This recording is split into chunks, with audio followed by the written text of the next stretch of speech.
കേരളത്തിന്റെ ശാസ്ത്രീയ നൃത്തകലകളിൽപ്പെടുന്നതേത്? A. Oppana, B. Theyyam, C.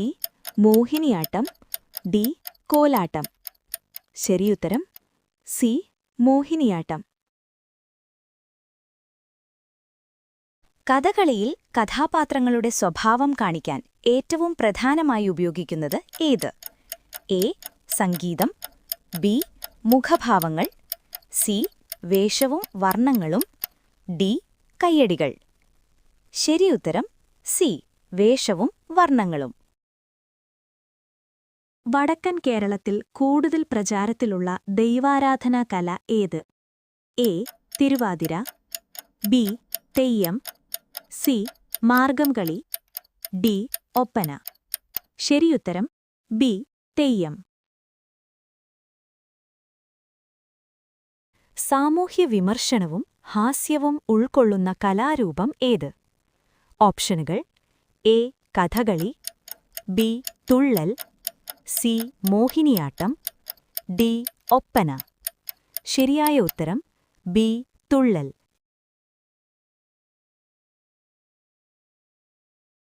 സ്ത്രീകൾ വൃത്താകൃതിയിൽ ചുറ്റിനിന്ന് അവതരിപ്പിക്കുന്ന നൃത്തകല ഏത്? Option A. Kolattam, option B. Thiruvathira, option C. Oppana, option D. Dafmuttu. ശരിയുത്തരം option B. Thiruvathira.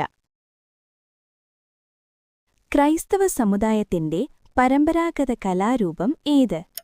Option A. Margamkali, option B. Theyyam, option C. Dafmuttu, option D. Thullal. ശരിയുത്തരം എ. മാർഗംകളി. വള്ളപ്പാട്ടുകളോടൊപ്പം നടക്കുന്ന കേരളത്തിന്റെ പ്രശസ്തമായ കായിക സാംസ്കാരിക ഇനമേത്? A. Kolattam, B. Kathakali, C. Vallamkali, D. Oppana. ശരിയുത്തരം സി. വള്ളംകളി. മുസ്ലിം സമുദായത്തിന്റെ വിവാഹാഘോഷങ്ങളുമായി ബന്ധപ്പെട്ട കലയേത്? A. Thiruvathira, B. Oppana, C. Margamkali, D.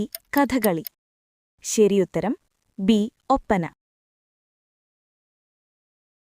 Chakyarkoothu അവതരിപ്പിക്കുന്നത് സാധാരണയായി ഏതു ഭാഷയിലാണ്? A. Malayalam, B. Sanskrit, C. Tamil, D. Kannada. ശരിയുത്തരം ബി. സംസ്കൃതം.